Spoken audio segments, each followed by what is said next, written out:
Yo, what's up, Pikakid98 here, and welcome to Pika Reviews, and this is Super Mario Land 2 6 Golden Coins. From what I remember, this game was the first proper game that I ever played. Question is, does it hold up? Oh, the nostalgia! Super Mario Land 2, the sequel to Super Mario Land 1, obviously, was ambitious for the Game Boy to say the least. This game happens to have 6 worlds with a bunch of different amounts of levels inside. I don't know why they did that. Could have just been consistent and, you know, put in a set amount of levels each, but, you know, whatever. First there's Tree Zone, next is Macro Zone, then there's Pumpkin Zone, then Creepy Doll Mario Zone, obligatory water levels with Turtle Zone, and lastly, Space Zone. Now for some reason, while you can access every level on the overworld, there is one particular level, or rather, zone, that you have to access through another level. I'm not joking, by the way, I literally have footage. Play the footage. What's this? Okay, grab the bubble. You grab the life. Now watch as I do absolutely nothing. Let me just remind you, I'm not doing anything else, literally just pressing one button. Look, I accidentally tugged on that. I'm not doing anything else, it's not like I'm hacking or whatever. I'm not doing anything else, just pressing one button.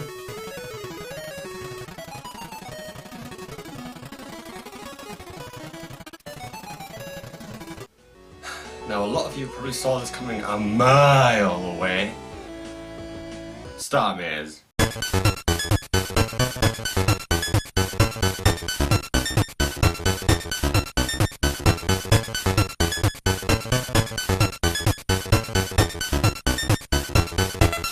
Oh, did I also mention that Star Maze was the worst fucking level in the entire game, yet somehow has the best music? Fuck this level! I can just imagine some idiots in a fucking boardroom. How do we make this level interesting? Oh, I know! Throw a bunch of fucking stars in the way! Brilliant! Blech. Oh, also the first boss is this thing. He's easy. Great. 1 down, 5 to go. Next up on the list is Tree Zone. Do you all remember Unfair Mario? When random blocks and random spikes would appear out of nowhere to fuck you over and kill you.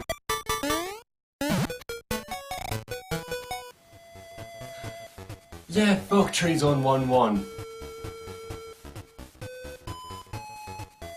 Who the fuck designed this level? Oh, and did I mention that this level is total bullshit? I died here so many times because of bullshit enemy placement or bullshit invisible blocks. Hey! I guess this is the perfect time to talk about the new power-up, the carrot. What does the carrot do exactly?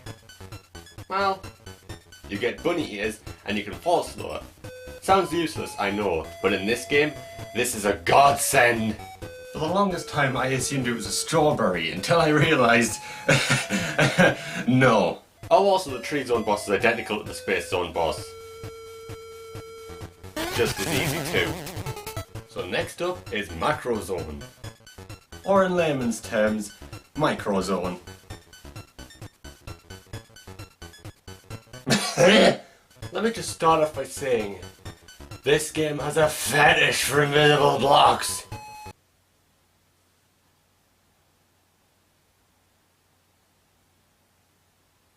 This area's gimmick is that you're tiny, and everything is massive. Such as ants, beetles, goddamn everything! And now there's these one-up thieves that have no reason to exist whatsoever. And now for boss 3. It's easy. Oh, and did I mention this game has gambling? Lots and lots of gambling.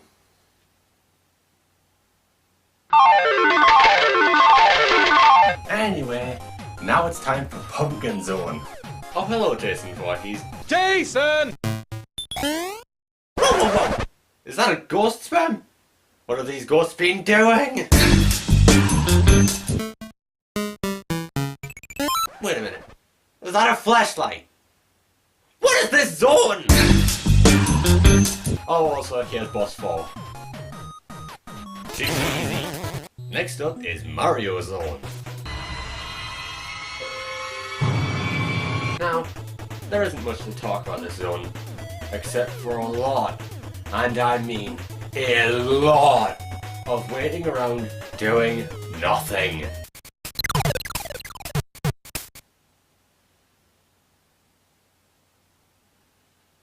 Then there's this level, which is actually based on the time that Nintendo actually had their own version of Lego, called N and B blocks, which were released in 1968.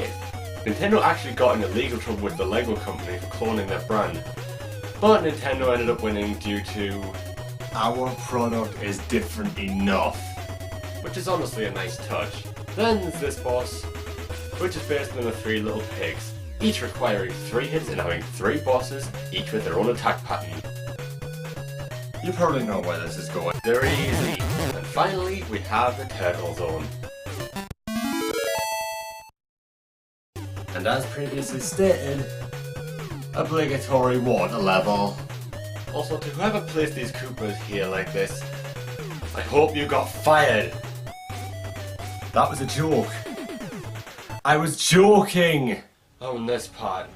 Oh, this part. Were the level designers 8 and had no experience with level design? Seriously, I can make better levels than this. And my levels suck! Oh, and here's the last main boss. And it's the easiest boss yet. Somehow! Oh yeah, this is the octopus.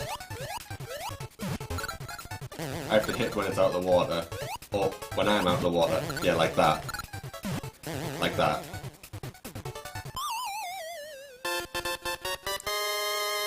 Wow.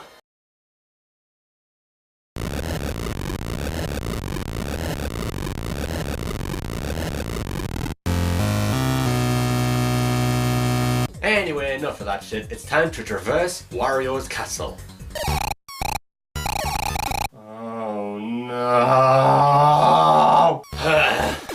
After a long amount of time and after many deaths, we're finally at the boss. It's Wario! You see?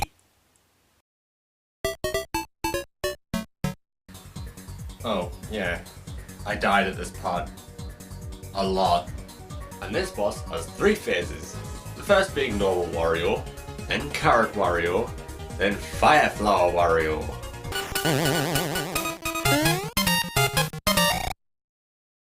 Yes! I did it! So with that, on to the rating! First up is gameplay, which of course can mean controls and frame rate. Now, as for the controls, they are a little bit clunky, but you have to give it some slack that it was made for a Game Boy, so of course 4 directions. But yeah, it is a little bit clunky even for a Game Boy game. And for a Game Boy game, the frame rate tends to tank quite a lot, which usually happens with games like that. Like, I remember playing Link's Awakening.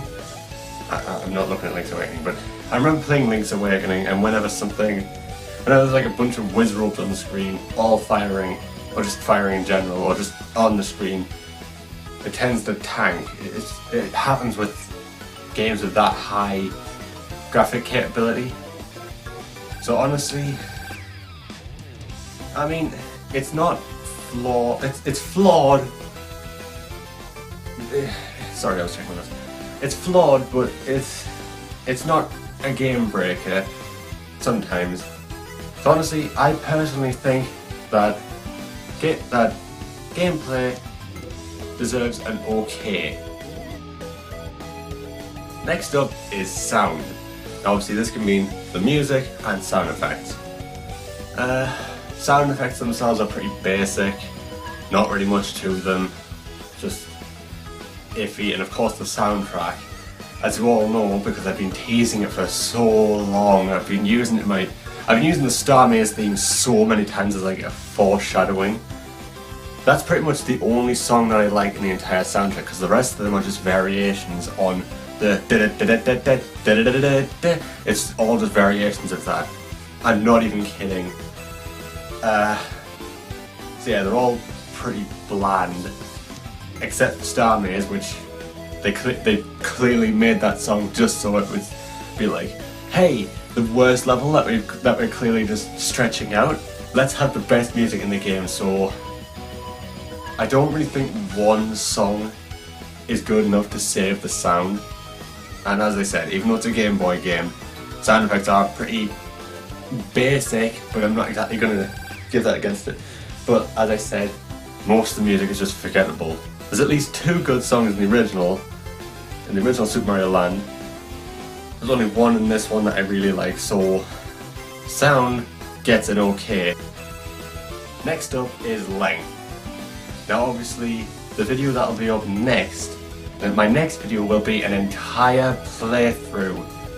Yes, that's right, an entire playthrough. The next video, I beat the entire game. I will admit, in the video I actually did edit that I took about 2 weeks of a break in between the first part and the second part, and I have a little editing note in there saying like, I accidentally left in the old outro, which is when after the first part, because I was going to like cut it into 2 or 3 parts, and I accidentally left that in, so that was whatever, I'm rambling. But yeah, that video that's going up next, that you've likely already seen at this point, I don't know, you're likely watching that first and this second, that's my entire playthrough. Admittedly, yes, there are some cuts, but front to back, very minor cuts. The rest of the footage would be like 1 or 2 hours. It was like 1 hour and like 50 minutes in total, I think. So it's about 2 hours to beat this game. There's really not much content. I mean, I guess for pick up and play, like if you're gonna play it in small bursts, I guess you can, you know. But yeah,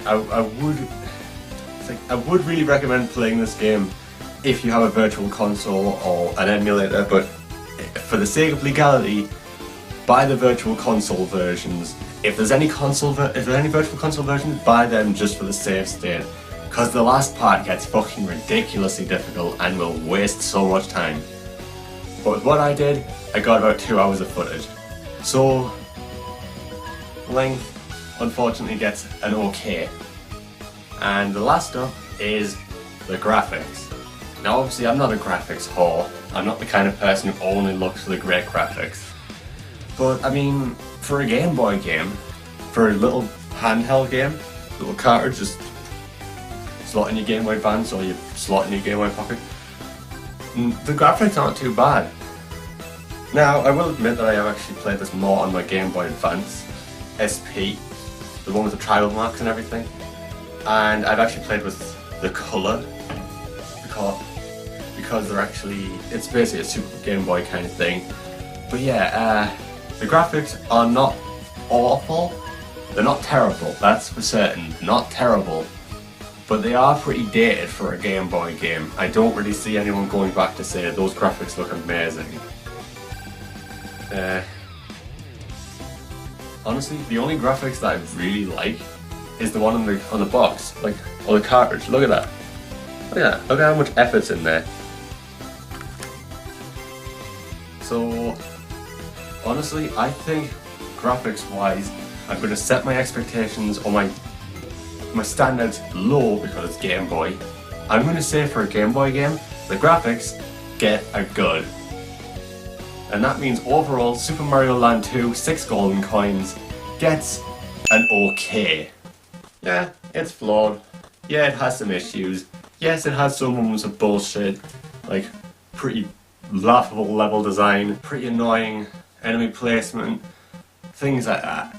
It can get annoying, especially with the amount of invisible blocks. Going back to this game with a critical eye has opened my mind to how many invisible blocks there are in this game. I don't know how I never noticed that. How did I never know? How did I completely forget that there are so many invisible blocks that are literally just put there just to be a dick? I guess some of them, like, oh, there's like a hidden area up there, but no, some of them you're like making a jump, you hit an invisible block, you end up dying because you fall into an enemy, or an enemy hits you or something. So yeah, I mean, it's not terrible, it is mediocre, so if you want to pick up this game, if you either pick up a cartridge somewhere, like a shop, or you get the Virtual Console version, if you want to get as much gameplay out of this as possible, I recommend playing it in small bursts. Not an entire 2 hours. Don't play the entire 2 hours in one go, play it in small bursts. Or, if you're the kind of person who likes to speedrun games, I wonder what the world record for this is.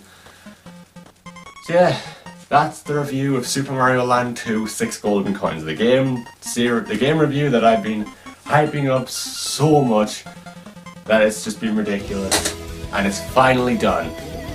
So anyway, I've been your host, Pikakid98. This has been Pika Review, Super Mario Land 2 6 Golden Coins, and you've all been fantastic. So until the next video, I say bye bye.